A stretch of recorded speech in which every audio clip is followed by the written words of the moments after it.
আসসালামু আলাইকুম ওয়া রাহমাতুল্লাহি ওয়া বারাকাতুহু। ইন্নাল হামদালিল্লাহি ওয়াহদাহু ওয়াসসালাতু ওয়াসসালামু আলা মান লা নাবিয়্যা বা'দা আম্মা বা'দ। সম্মানিত উপস্থিতি, যে বিষয়ে কথা বলবো, বিষয়টা হচ্ছে ইখলাস। ইখলাস অর্থ খাঁটি, নির্ভেজাল। আমরা প্রত্যেকেই চাই, কেউ যদি ভেজাল ব্যবসাও করি কিন্তু নির্ভেজাল পণ্য আমরা নিজেরা চাই। প্রত্যেকটা সেক্টরে, এমনকি একটা উদাহরণস্বরূপ বলি যে ছেলেটা ভালো না, কিন্তু ছেলের জন্য একটা মেয়ে পাত্রী খুঁজতে গিয়ে এই পাত্রের পিতা থেকে শুরু করে আত্মীয়স্বজন প্রত্যেকেই চিন্তা করে যে একটা সুন্দরী এবং পর্দানিসীন সালেহা মহিলা, মানে পাত্রী বলতে একেবারে এক নাম্বার পাত্রী যেটাকে বলে, নির্ভেজাল, একেবারে খাঁটি, এটা প্রত্যেকেই চায়।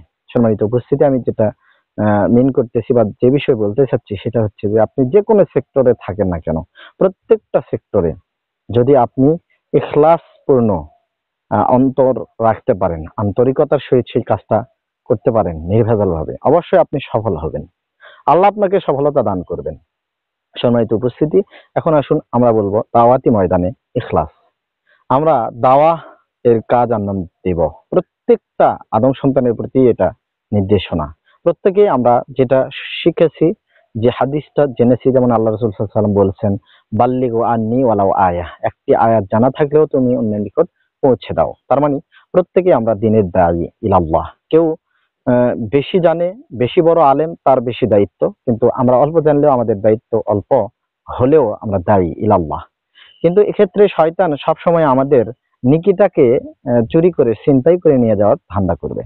আমরা দেখুন এত এত কাজ করি, এখন অতি সহজ আমরা শয়তানের খপ্পরেই পড়ে যাই। আমরা এই কাজগুলোতে সেলফি তোলার চিন্তা ভাবনা সবসময় রাখি। সবাই ফ্রেমের মধ্যে আছে, আমি ফ্রেমের মধ্যে নাই, ছবির মধ্যে নাই, ফটোর মধ্যে নাই।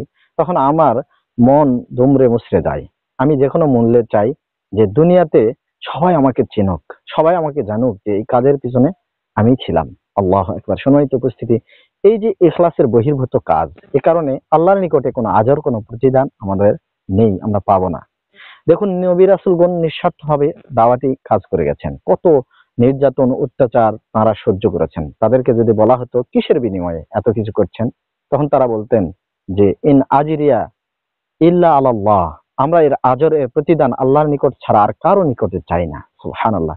এই একটা আয়াতের অংশ বিশেষ আপনি স্মরণে রাখবেন সর্বদাই, ইন আজিরিয়া ইল্লা আলাল্লাহ, আমি এর প্রতিদান, এর যাজা আল্লাহর নিকট ছাড়া আর কারো নিকটে কামনা করি না। আল্লাহু আকবার। সম্মানিত উপস্থিতি, মহান আল্লাহ তাআলার কাছে যদি আমি আপনি কবুল হয়ে যাই, তাহলে হাসরের মাঠে তিনি আমাকে আপনাকে প্রতিদান দান করবেন। আল্লাহু আকবার।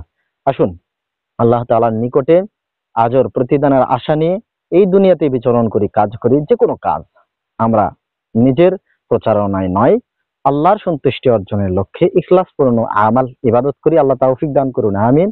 ওয়া আখিরু দাওয়ানা আনিল হামদুলিল্লাহি রাব্বিল আলামিন। আসসালামু আলাইকুম ওয়া রাহমাতুল্লাহি ওয়া বারাকাতুহু।